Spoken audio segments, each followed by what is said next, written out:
आज हम आपके साथ बात करेंगे एक ऐसी फ़िल्म की जो कि रिलीज़ हुई थी 1983 को और इस फ़िल्म में भारत के सबसे पहले सुपरस्टार राजेश खन्ना ने बहुत ही अहम भूमिका निभाई थी और भारतीय फ़िल्मी जगत प्रेमियों को भी ये फ़िल्म बहुत ही ज़्यादा पसंद आई थी। ये फ़िल्म थी 1983 की फ़िल्म सौतन। इस फ़िल्म के गीतकार, स्टोरी राइटर, निर्माता, निर्देशक सावन कुमार थे। दरअसल सावन कुमार काफ़ी अरसे पहले से राजेश खन्ना के साथ फ़िल्म बनाना चाहते थे, लेकिन राजेश खन्ना हर बार कह देते थे कि वो बहुत बिज़ी हैं, अभी उनके पास बिल्कुल डेट्स नहीं थे।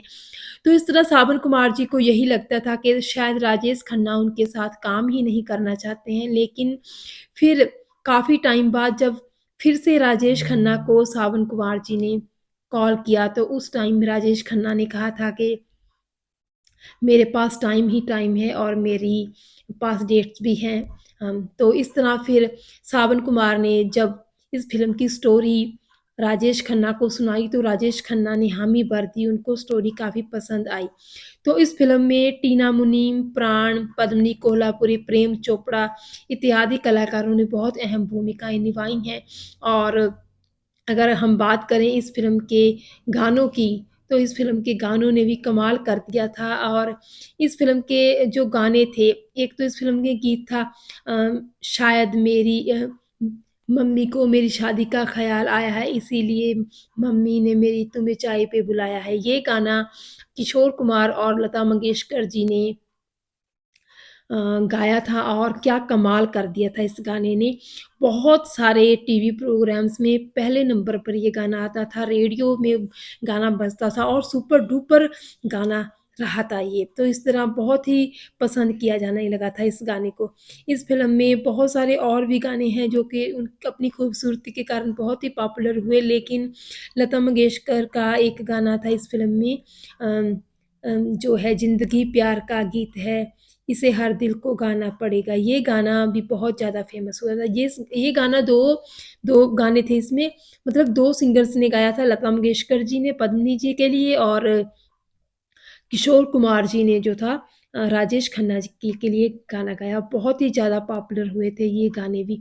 दरअसल ये गाना जो शायद मेरी मम्मी को मेरी शादी का ख़्याल आया है, ये गाने का ज़िक्र करते हुए बताया था सावन कुमार जी ने कि एक बार वो और राजेश खन्ना साथ में बैठे थे और बातचीत कर रहे थे, तभी सावन कुमार जी क्योंकि खुद ही गीत लिखते भी थे, तो उन्होंने ये गाने के बोल जो थे मेरी मम्मी ने तुम्हें चाय पे बुलाया है, ये राजेश खन्ना जी को सुनाए कि कैसे रहेंगे। तो राजेश खन्ना जी ये गाने के ये बोल लाइन सुन के काफ़ी हँसने लगे और उन्होंने कहा कि मैं अब इस उम्र में कहाँ हूँ कि मैं ऐसे गाने गाऊँ, मैं मेरे ऊपर ऐसे गाने फ़िल्माए जाएँ, मैं 2 बच्चों का बाप हूँ। लेकिन फिर सावन कुमार जी ने राजेश खन्ना से कहा था कि नहीं, आप देखिए मेरा कहना मानिए, आप याद रखिएगा कि ये गाना बहुत सुपर डुपर हिट साबित होगा और वैसा ही हुआ। एक गट्स फीलिंग होती है ना, एक मतलब एक अंदर से जो हमें आवाज़ आती है कि हाँ, ये गाना बहुत पसंद हुआ, जो आपने दिल से लिखा हो, अपने फितूर से। तो वैसा ही ये गाना लिखा था सावन कुमार जी ने और ये गाना सुपर डुपर हिट रहा था। बहुत लोगों ने आज भी अगर हमें ये टीवी पर कहीं सुनने को मिल जाए, तो हम इसे गाने को सुने बिना, गुनगुनाए बिना नहीं रह सकते और अपने आप ही इस फ़िल्म के गाने का ये म्यूज़िक है जो, वो अपने आप ही हमारी जुबान पर, हमारे होठों पर आ जाता है। तो बहुत ही ज़्यादा खूबसूरती के साथ इस फ़िल्म को बनाया गया। इस फ़िल्म की एक ख़ास बात ये भी है कि इस फ़िल्म की शूटिंग मॉरिशस में हुई थी। हालाँकि इससे पहले भी चाँदी सोना फ़िल्म थी एक संजय खान की 1977 में बनी थी। ये फ़िल्म की शूटिंग जो थी मॉरिशस में हुई थी, लेकिन अगर हम भारतीय फ़िल्मों इंडस्ट्री में पॉपुलैरिटी की बात करें तो ये पहली फ़िल्म थी सौतन जो कि मॉरिशस में शूटिंग होने की वजह से पॉपुलर हो गई थी और फिर उसके बाद तो भारतीय फ़िल्म इंडस्ट्री की बहुत सारी फ़िल्मों की शूटिंग थी मॉरिशस में होने लगी थी।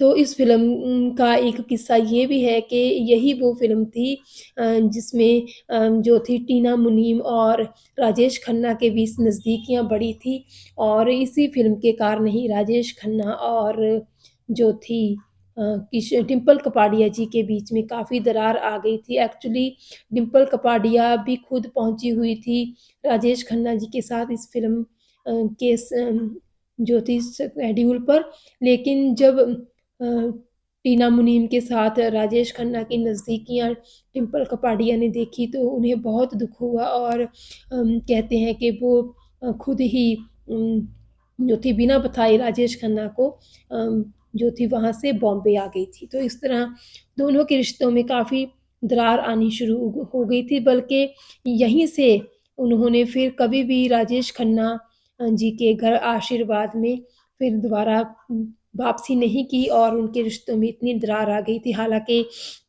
राजेश खन्ना और टीना मुनीम के रिश्ते आगे बढ़े और फिर टीना मुनीम का जो था राजेश खन्ना के घर में आना-जाना शुरू हो गया था।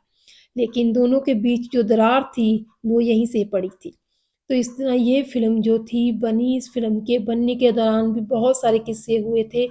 सावन कुमार इस फ़िल्म के डायरेक्टर थे, उनका कहना था कि राजेश खन्ना के बारे में उनका ये विचार था कि राजेश खन्ना बहुत ही ज़्यादा कोऑपरेटिव हैं, हम्बल हैं और ये बात सच भी थी। जब वो हम्बल होते थे तो उनकी हम्बलनेस का कोई अंदाज़ा ही नहीं लगा सकता था। वो इतने ज़्यादा निम्र हो जाते थे, लेकिन जब कभी उनको गुस्सा आ जाता था तो 1 मिनट में ही बनी-बनाई बात को वो ख़राब कर देते थे।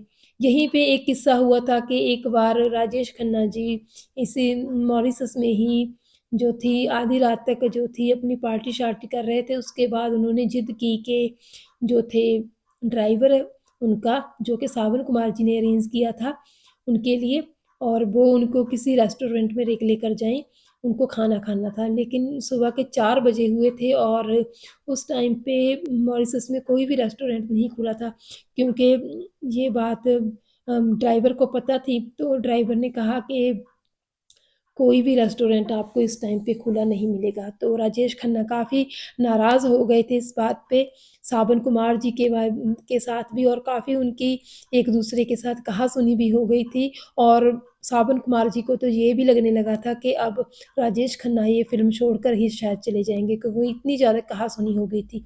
लेकिन उस टाइम पे राजेश खन्ना जी ने ड्रिंक की थी, लेकिन दूसरे दिन फिर सावन कुमार ने बताया कि राजेश खन्ना जी सेट पर ऐसे आए जैसे कुछ हुआ ही ना हो और उन्होंने फिर कभी भी ऐसा नहीं हुआ और बहुत ही ज़्यादा अच्छे से प्यार से इस फ़िल्म की पूरी शूटिंग की। लेकिन फिर एक किस्सा बयान करते हुए सावन कुमार जी ने ही बताया था कि किस तरह जो थे इस फ़िल्म के जब एक ट्रायल शो रखा था फ़िल्म को बनाने के बाद तो जो थे राजेश खन्ना जी उन्होंने शक्ति सावंत और जो थे रामानंद सागर जी को फ़िल्म का ट्रायल देखने के लिए बुलाया तो उन्होंने कहा कि राजेश खन्ना की जो एंड में क्लाइमैक्स में इनकी स्थिति ज़्यादा मजबूत नहीं है तो क्लाइमैक्स को बदलवाना चाहिए। तो सावन पार पर राजेश खन्ना ने काफ़ी दबाव डाला कि फ़िल्म का क्लाइमैक्स चेंज होना चाहिए।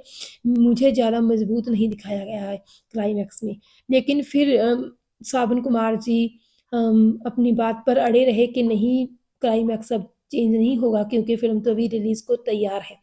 फिर एक और किस्सा है इस फ़िल्म के बारे में ही कि जब फ़िल्म का प्रीमियर रखा गया था दिल्ली में, तब पहले राजेश खन्ना जी ने प्रीमियर पर पहुँचने से इनकार कर दिया था क्योंकि वो सावन कुमार जी से नाराज़ थे, लेकिन बाद में वो प्रीमियर पर पहुँचे और उन्होंने सावन कुमार जी से कहा कि अब जब सभी से मुखातिब होना था प्रेस वगैरह से कि माइक सबसे पहले कौन पकड़ेगा? तो सावन कुमार जी ने कहा कि आप ही पकड़िए राजेश खन्ना जी, आपको सभी लोग जानते हैं, मुझे कौन जानता है, मैं तो डायरेक्टर हूँ।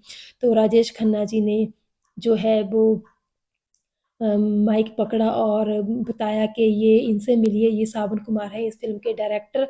फिर इस फ़िल्म में प्रेम चोपड़ा का एक बहुत ही फ़ेमस डायलॉग हुआ था, जिसमें वो कहते हैं कि मैं वो बला हूँ जो जो है शीशे से पत्थर को तोड़ देता हूँ, तो वो डायलॉग भी ऑडियंस को सुनाया था। तो ये फ़िल्म जो थी बहुत हिट हो गई थी और डिस्ट्रीब्यूटर्स ने इस फ़िल्म को हाथों-हाथ लिया था। फ़िल्म की पहले ही एडवांस बुकिंग शुरू हो गई थी और बहुत ही ज़्यादा पसंद किया जाने लगा था इस फ़िल्म को। फ़िल्म सुपर डुपर हिट हो गई थी।